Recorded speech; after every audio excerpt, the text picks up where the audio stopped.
point. Andrew, thank you.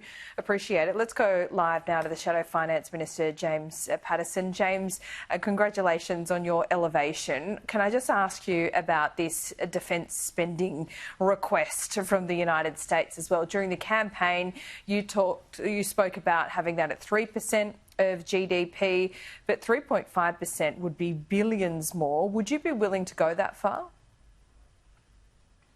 Good morning, Laura. Well, I certainly think we should be increasing our defence spending. I'm very proud of the commitment that we took to the last election to do so. But we should increase our defence spending not because our American friends have asked us to do so, but because it's in our national interest to do so.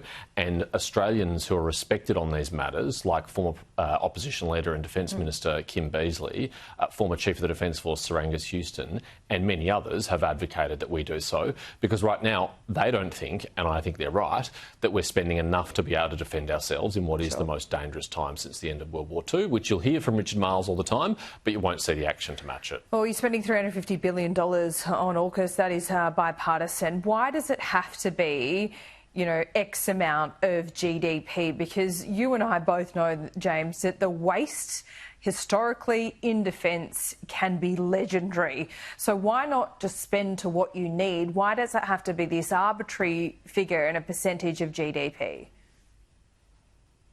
Well, Labor say that as a defence for not increasing their defence spending further, but actually they have a percentage of GDP target.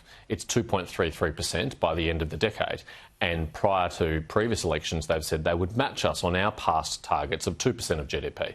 So Labor's quite happy to measure it that way, and that's the universally, globally accepted way to measure these things when it suits them. But when it doesn't suit them, they try and distract away from that. I think it's very clear that Labor is cannibalising capability in Army, Navy and Air Force to pay for AUKUS. And while we should all be committed to AUKUS and delivering AUKUS, it shouldn't come at the expense of current and near future capability, which we need to help deter and hopefully prevent conflict in our region. What about 3.5% though? Can we afford it? When should we do it by?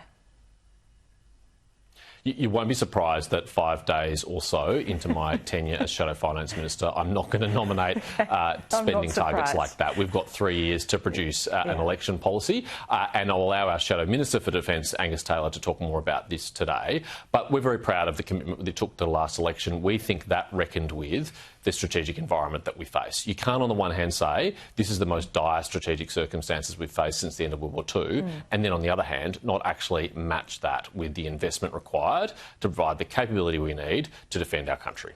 OK, what about this super tax? This has been on the books for quite some time. Now, Labor only needs the Greens in the Senate to actually pass it. How are you going to deal yourself into relevance here?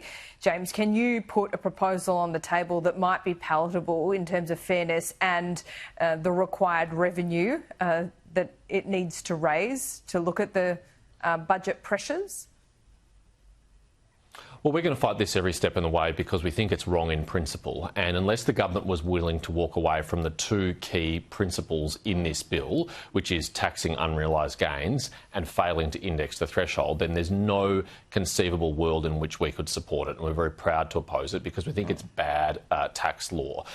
As we've seen with the complication of defined benefit schemes and the sweetheart deal that Jim Chalmers has done for Anthony Albanese to exempt him, this is going to be a mess to legislate and to implement and to administer. And I've got to ask the question, Laura, where is Jim Chalmers? He's barely been seen or heard from since the election. He's letting other ministers like Amanda Rishworth front the Sunday shows to try to explain his complicated and confused and contradictory policy. And he's in hiding. I think he should front up today and explain the rationale for this dodgy exemption that he's given his boss and whether or not Anthony Albanese participated in the decision to grant that exemption. OK, so James, it is early on. You need a review because of the historic loss you've just suffered at the election. Sorry to remind you and put you like that. I'm sure you have a bit of PTSD from it. But what's the reset here? In broader terms, what does the Liberal Party now need to frame itself as? You've admitted that the work from home was a mistake. The polling really complicated matters during the campaign, if I can put it that way. But also, one of these errors was made in the budget in reply, and that was to not match the tax cut. It was a clear wedge from Labor. but this is how politics rolls, and you kind of walked into that trap in many ways. Labor couldn't believe their luck. So do you get back to the party of lower taxes, the individual, small business? Are those principles still true? What else? The short answer to your question, Laura, is yes. We must be consistent with our values. I think our values are timeless and at past elections have earned the overwhelming support of the Australian people. But some of the policies that we took to the last election were inconsistent with those values. And even though Labor's tax cut was meagre and miserly and wouldn't have made much of a difference, it doesn't matter. The Liberal Party should never oppose a tax cut. We should never go to an election proposing to increase taxes.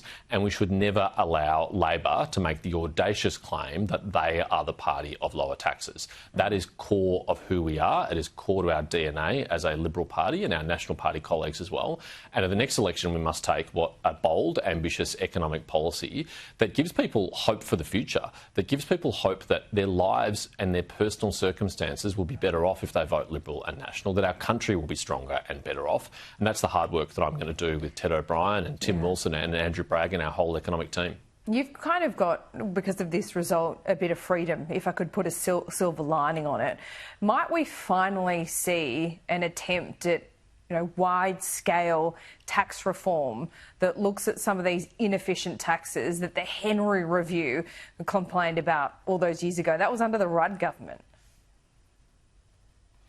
Look, the revenue side of the House is Ted O'Brien's responsibility as Shadow Minister, Shadow Treasurer, and my responsibilities are on the spending side. But I don't want to duck your question. I think we do have to look at some of the flaws in the tax system, some of the inefficiencies in the tax system, tempered by the fact that as an opposition, there's only so much that you can do. And we tried a very ambitious policy at the last election on nuclear energy.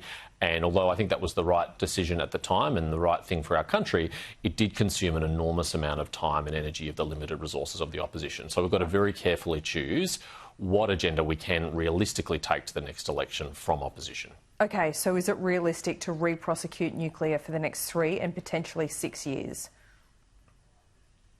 I think the form in which we take nuclear energy to the next election will be different to what we took to the last election. I think it's very unlikely that we'll be taking taxpayer-financed nuclear power sites to the next election. I think it's much more likely, consistent with our agreement with the National Party, that we'll be repealing the moratorium on nuclear energy in this country, but then leaving it up to the energy industry to decide what is the best mix of energy generation going forward. It's a much more market-based principle, and it will hopefully prevent the Labor Party from running the shameless scare campaign they did at the last election around the taxpayer-funded cost, because there wouldn't be a taxpayer-funded cost. Well, it doesn't matter though. It worked, and that is ingrained in people's minds, which I know you're acknowledging here this morning, but also getting back to that first Liberal Party principle of letting the market decide. Is that what you're saying as well when it comes to energy? Well, politicians on both sides of the aisle in the past have often said we should have a technology-agnostic approach to the energy industry, but we've never actually had a technology-agnostic approach because nuclear power has been prohibited at the federal level for the last 30 years in Australia. And there's subsidies everywhere you look for fossil fuels, for renewables, for green hydrogen. So, yeah, you're right. It's never really technology-agnostic, is it? Every government picks a winner. So what winner will you be picking? Correct.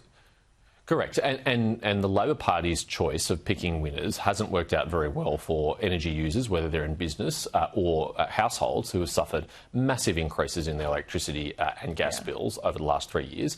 And really, now that they've won the election, given the majority they have, given the control they've got with the Senate, with the Greens, it is on the government to demonstrate how their plan is going to lower prices. Based on their past performance, I have no confidence that they'll be able to do that within this term, but we'll be judging on their record. And I don't think the Australian people will be judging them too. I think so. James, thanks so much for your time as always. We'll speak soon. And congratulations once again. Thanks, Laura. And coming up after the